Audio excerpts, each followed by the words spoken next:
আকিস গ্রুপ আমার যে গাড়ি দিয়েছিল, কত দামি গাড়ি আপনারা দেখেছেন। বাস্তবতা কোরআনে কারিমের বাইরে আপনি, আমি এবং আপনাদেরকে আহ্বান জানাচ্ছি, যাওয়া যাবে না। যত কঠিন পরিস্থিতি আসুক না কেন, শয়তান যত ধোকায় ফেলুক না কেন, না। কারণ এখনই চোখ বন্ধ করে দিলে অবৈধগুলো আমার কবরের শাস্তির কারণ হয়ে দাঁড়াবে। তাই সহজ কথা যদি কেউ না বোঝার ভান করে থাকেন, হাত তোলেন দেখি।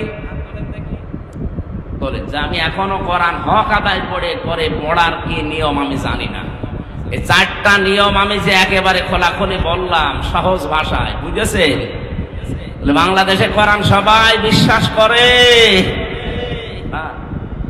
এই 4টা শর্ত আপনি মানবেন, তারপর শুদ্ধ করে পড়বেন, বুঝবেন, নিজে ওর উপরে আমল করবেন, কাজ করে দেখাবেন। 4 নম্বর এটা প্রচার করবেন মানুষের কাছে, মানুষ যেন মানে সেই ব্যবস্থা করার চেষ্টা করবে।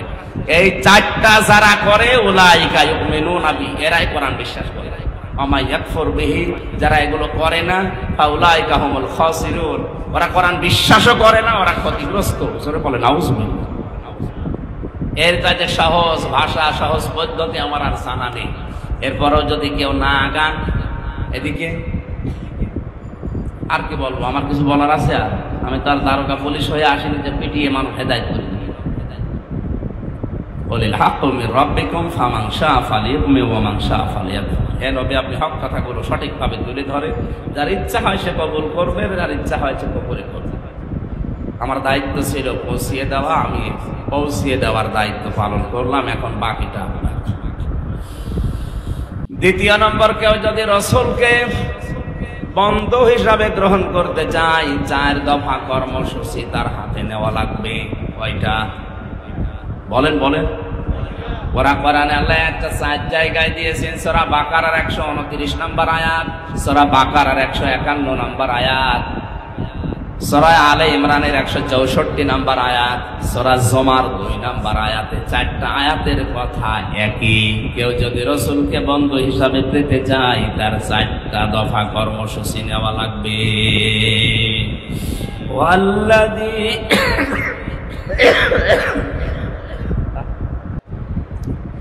জিকির করে সুবহানাল্লাহ। এই জন্যই তো ডবল দিতে মানা, শরীর পারে না। পানি দিয়ে কেন ভেতরের অবস্থা ভালো না, পানিতে কি এত জোর দিয়ে সাপোর্ট দিয়ে হয়, এত ঠেলা লাগিয়ে হয়। বললাম যে মাহফিলগুলো নিয়ে না, আরো কিছুদিন একটু রেস্টে থাকে। এরা জোর করে নিয়ে এসে তুলে দেয়, পারো না, দেখেনি গলা বসে করেন সুবহানাল্লাহ।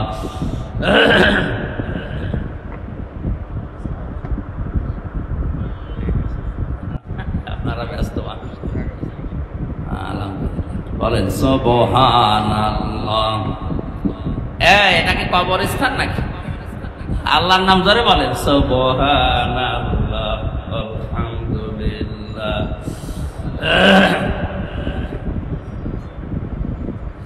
সুবহানাল্লাহ, আলহামদুলিল্লাহ, লা ইলাহা ইল্লাল্লাহ, সুবহানাল্লাহ, আলহামদুলিল্লাহ, লা ইলাহা ইল্লাল্লাহ, লা ইলাহা ইল্লাল্লাহ, মুহাম্মাদুর রাসূলুল্লাহ। কালিমাটা অন্তত যখন পড়বেন, পড়াটা পড়ে একবার দরুদ শরীফ পড়বেন। জীবনে কিচ্ছু যদি দুনিয়ায় মানুষ না করে, এই কালিমা যদি একবার মন থেকে বিশ্বাসের সাথে বলে, ও একদিন না একদিন জান্নাতে যাবেই। অন্তত আমাদের এই পুঁজিটা তো আছে। হ্যাঁ, আমল হয়তো কম বেশি আমাদের আছে অনেকে। এই কালেমাটা পড়ার সময় মহব্বত নিয়ে বিশ্বাসের সাথে একবার বলবেন, লা ইলাহা ইল্লাল্লাহ। আল্লাহ ছাড়া ইবাদত পাওয়ার মতো যোগ্যতা দুনিয়ায় কারো নেই। হিন্দুরা 12 মাসে 13 পূজা করে, 33 কোটি ওদের দেবতা। আর আমাদের কয়জন? বলেন। আপনার নামাজ, রোজা, নফল, দান, সাদকা, ভালো ব্যবহার এটা কম থাকতে পারে, কিন্তু এই বিশ্বাসটা নিয়ে যদি কেউ একবার উচ্চারণ করে মরে যেতে পারে, আর এটা যদি শেষ কথা হয় তো শোনায় সোহাগা। মরণের আগে যদি কেউ মুখ ফুটিয়ে কথা বলতে পারে, ওর জীবনের 80 বছরের যত রকমের গুনাহ ছিল সব আল্লাহ মাফ করে দেবে, শুধু হক বলে এবাদতটা বাদ। যদি মানুষের হক নষ্ট করে থাকে ওইটা আপনাকে আগে ফেরত দেওয়া লাগবে, তাছাড়া ওইটা মাফ হবে না। এই জন্য আমরা কালেমা পড়ার সময় অন্তত বিশ্বাস নিয়ে এই নিয়তে পড়বো যে আল্লাহ ইবাদত পাওয়ার যোগ্যতা তোমার ছাড়া আর কারো নেই দুনিয়ায়। সারা দুনিয়া যদি একদিকে যায়, আমি আসি একদিকে, যে আমি ইবাদত পাওয়ার যোগ্যতা শুধু তোমারে দিয়েছি। মুহাম্মাদুর রাসূলুল্লাহ, আমার আদর্শকে মুহাম্মদ সাল্লাল্লাহু আলাইহি সাল্লাম। 4টা কর্মসূচি ছিল দুনিয়ায় তার বাবা হযরতে ইব্রাহিম আলাইহিস সালাম, ইসমাঈল আলাইহিস সালাম যখন কাবা শরীফ নির্মাণ করছিলেন, ওই সময় আল্লাহর কাছে একটা দোয়া করেছিলেন, রব্বানা ওয়াবআস ফীহিম রাসূলাম মিনহুম ইয়াতলু আলাইহিম আয়াতিকা ওয়া ইউআল্লিমুহুমুল কিতাবা ওয়াল হিকমাতা ওয়া ইউযাক্কিহিম ইন্নাকা আনতাল আজিজুল হাকীম। হযরত ইব্রাহিম কাবা শরীফের একটা একটা করে পাথর লাগাচ্ছিলেন, ইসমাইল পাথরগুলো তুলে দিচ্ছিলেন। এমন সময় তিনি দোয়া করলেন ওই মাকামে ইব্রাহিমের উপরে দাঁড়িয়ে, যে ইব্রাহিম আলাইহিস সালাম যে পাথরটায় উঠছিলেন, পাথরটা লিফটের মতো, উঠলেই পাথর উপরে চলে যায়, উনি পাথরটা লাগিয়ে আবার যখন নিচে নামার মনে করেন পাথরে দাঁড়ান, পাথর এমনিতেই নিচে নেমে যায়।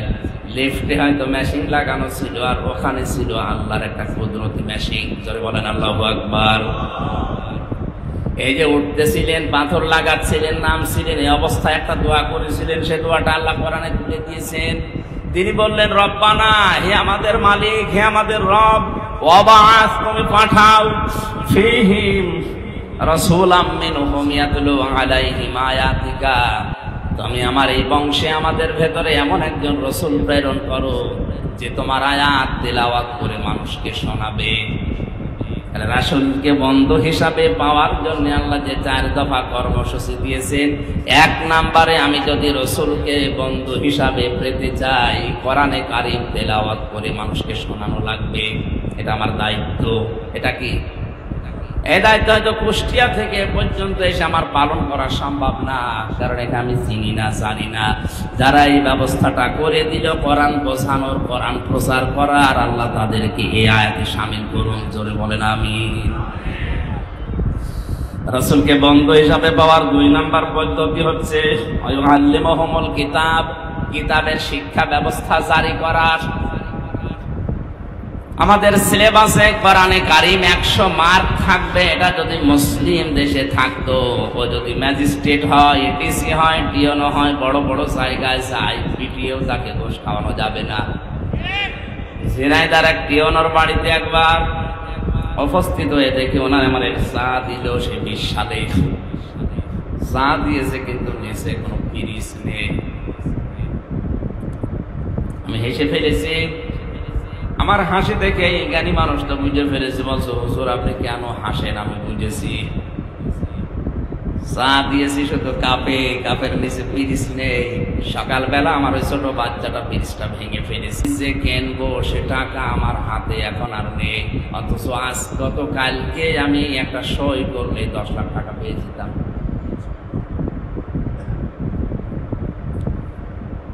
আমি ছোটবেলায় কোরআনে কারীম পড়েছিলাম এবং বুঝেছিলাম, এতটুকু আমি জানতাম যে ঘুষ খাওয়া জায়েজ নেই। আমার এই ছোট্ট জীবনে আমি অন্তত এই পথে পা বাড়াইনি। আল্লাহ এই কারণেই মনে আমার পরিবারটা এখনো শান্ত রেখেছেন। পরিবার আসলে শান্ত। যারা অবৈধভাবে ইনকাম বন্ধ করে দেয়, আল্লাহর দিকে তাকিয়ে কষ্ট তাদের হবে, কিন্তু অজানা একটা শান্তি আল্লাহ তাদের মনের ভেতরে পরিবারে তৈরি করে দেবে। কারণ আমরা জানি শান্তি এটা আল্লাহর নাম। সালাম কার নাম? আপনি টাকার উপরে শুয়ে থাকলেও শান্তি পাবেন না, অথচ দেখা যাচ্ছে অনেক মানুষ গাছতলায় বসে শুয়ে এমন ঘুমাচ্ছে, সিটাক্সিন খেয়ে, বসিয়াম খেয়ে, ওই ঘুম আসে না। শান্তি দেওয়ার একচ্ছত্র মালিকানা আল্লাহর। তার বিধানের বাইরে গেলে আল্লাহ শান্তি নষ্ট করে দেয়। চর্মচোখে হয়তো দেখা যায় খুব খুব আরামে আছে, লোকটা 5 গাড়ি নিয়ে আসতেছে, কিন্তু ওর ভেতরও বিষ। আপনার চাইতে আমি কম দামি গাড়িতে উঠি নাই। আকিস গ্রুপ আমার যে গাড়ি দিয়েছিল, কত দামি গাড়ি আপনারা দেখেছেন। বাস্তবতা কোরআনে কারিমের বাইরে আপনি, আমি এবং আপনাদেরকে আহ্বান জানাচ্ছি, যাওয়া যাবে না। যত কঠিন পরিস্থিতি আসুক না কেন, শয়তান যত ধোকায় ফেলুক না কেন, না। কারণ এখনই চোখ বন্ধ করে দিলে অবৈধগুলো আমার কবরের শাস্তির কারণ হয়ে দাঁড়াবে।